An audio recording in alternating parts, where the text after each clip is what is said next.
السلام علیکم ورحمت الله.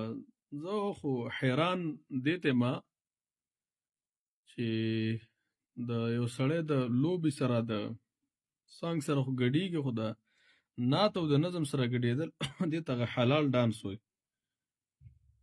نو په شریعت کې که څرنګې د ګانې سره رقص موسیقۍ سره ګډه ناروا ده، داسې هم د نظمونو سره هم ناروا ده.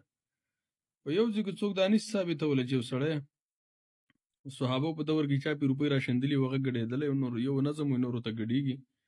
دا خرافات دي چې کوم دي پیرانو شروع کړي دي او دا بېدیني ده. دا د شرع د لحاظه جواز نه لري. او دغه خلک دی چې د مزاراتو د پیرانو د جانان قیسې او دا قیسې او هغه قیسې او په دې نوم د خلکو نه روپۍ او دغه شانتې بیا لګوي، نو دا کارونه شرعاً جواز نه لري، بلکې دا سړی شرک ته نږدې کوي او په دې باندې روپۍ راشندل او دا غټې قیسې